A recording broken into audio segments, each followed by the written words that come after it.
It is stumps then on day 4, and Shaun Marsh and Travis Head ensure that there is a little bit of curiosity going into the final day. India would take that though, 3 wickets in the final session of play, which means that all they need is 6 wickets to take a 1-0 lead in this series on the final day. They resume day 4 at 151 for 3. They managed to double up and more to take it to 307, courtesy Cheteshwar Pujara's 20th Test match 50. And in response, they'd be a little angry at how easily those 4 wickets fell. Mohammad Shami and R. Ashwin picking up 2 apiece, and Shaun Marsh and Travis Head keeping India at bay. Australia 219 behind. That's not as big a number as you might think if you're an Australian fan going into the final day. VVS Lakshman, Ajit Agarkar and Brad Hodge first on ESPN Cricket for Matchday. Hodge, have you rushed to your hotel because you couldn't stand how softly those Australian wickets were falling in that final session? I said, well, yeah, it was frustrating as an Australian to see that, if you can just grind it out and just put some value on your wicket, which unfortunately, we made some simple mistakes. And, you can see if we're only 1 or 2 down at the close of play and you still got 219 runs to chase, there'd be a good hope for Australia. But 4 down, it's not where you want to be. Even as a bowler, Ajit, you know there are some wickets that you earn as the bowler and some wickets the batsman helps you out a little. Looking at Usman Khawaja and Aaron Finch, most certainly. Yeah, maybe they felt the pressure again. Yeah. I'm not sure why, because for some reason, at least in my opinion, I felt that looking at today, batting felt a little bit easier than what it's looked in the first innings. It didn't seem to maybe zip through as much of the pitch if it was for the seamers or even Ashwin. The left-handers in particular looked quite comfortable against him. So Khawaja obviously played 40 odd balls for 8 and felt the pressure of wanting to start moving his own score along, but didn't need to. I mean, that's exactly what Pujara did. Just batted time, and once the bowlers were tired, he did get some freebies. So yeah, disappointing because Australia going 2 down tonight. I know it's ifs and buts, but it would have been an interesting day tomorrow. I think India would have felt the pressure. I think at the moment India will be comfortable with where they are. VVS, you're an accomplished test batsman. You know what it's like to bat test cricket. You have Marcus Harris, Usman Khawaja and Peter Handscomb all get out to aggressive shot making when neither the situation demanded it. Yeah, you can play the shots, Yeah. because even if you're chasing a big target, you have to play your natural game. You can't go into a shell because especially when there is more than a day for you to save the test match, you can't go into a shell very easily. And if you're in the Australian camp, you start the innings, you feel that we are capable enough to chase this target down because the wicket is good. Yeah. But what shots you play is very important. So, but when we see Usman Khawaja's shot or even Harry's shot, they're low percentage shot. Khawaja against a turn trying to hit over long on mid-wicket region, which is not a high percentage shot. Harris cutting something which was so close to him, there was no room on offer, it was not even a short pitch delivery. So that's a low percentage shot. You have to play your natural game, but also you have to know to play low risk, high reward shots. And I don't know if Justin Langer would have felt the same frustration as you, Haji, accomplished test batsman that he is. But what's this? It's one thing to say Marcus Harris on debut has played a rash shot. Usman Khawaja has batted like he's in no rush to save a game. He knows what it's like. Why did you feel that he had this sense of urgency about him before he eventually fell to Ashwin?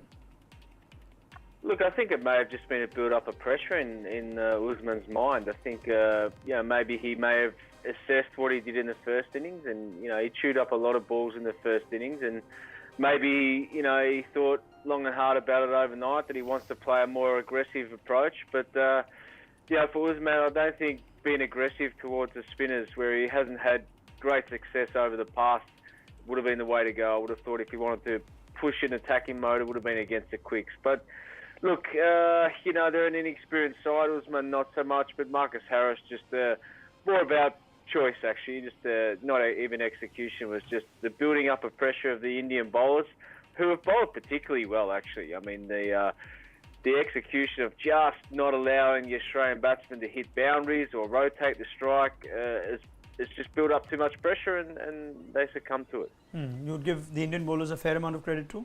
Yeah, absolutely. I think the pitch is a bit difficult to score freely on it. I think every batsman that we've seen even score runs, maybe Rahane was the only exception who hit a few boundaries early in his innings, but otherwise everyone's had to work hard. Rishabh for their Pant might runs. be another exception. Yeah, but Rishabh Pant was he lasted He 16 balls. he doesn't count in this. So it's it is a slowish pitch where, then but you still have to work hard as a bowler. They kept their disciplines, they were patient enough, made scoring harder. There is not enough pace to work for the batsman, even if the ball's a little bit shorter. The Indian bowlers have been good in both innings. They knew if you create enough pressure, we keep saying this Australian batting lineup does give you an opportunity or make mistakes, and there were 4 of them today. Yeah, the bowlers that were reaping the rewards of those mistakes were Mohammad Shami and R. Ashwin. So Shami finally showing up. He did pick up the last couple of wickets in the first innings, but he does Ajit Agarkar's fab 4 points no harm. And we know that in the second innings, at times Mohammad Shami gets into these zones, and you knew it. That's why you picked him. Second inning, I think he gets into these spells where it just seems to hurry any batsman in the world on even the slowest of pitches. There are actually numbers that suggest second innings. So it's an average of just under 25 in the second innings in tests, and that scoots up to 33 in the first. Obviously there's a stark difference in the averages. I'm just saying in terms of bowling or his ability to suddenly have wickets in spells, or 2 or 3 wickets in spells. He's done it quite often in Test cricket. Even today, most batsmen were hurried every time he bowled.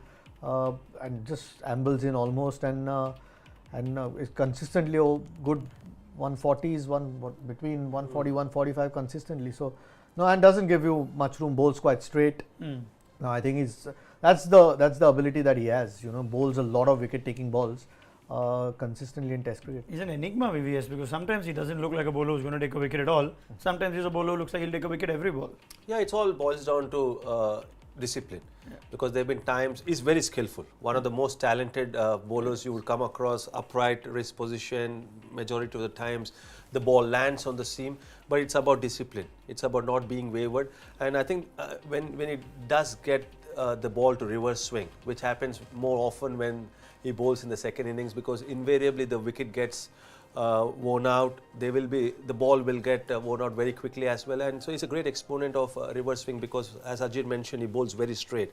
So in the second innings he gets more LBW, more clean bowls compared to the first innings, but it boils down to the mental discipline. And what we saw, the difference between the first innings, second innings, even though the ball didn't swing at all in this test match for Shami, in the second innings he was more straight. In the first innings, if at all, he gave away some width to the batsman, because of which the batsmen were able to score.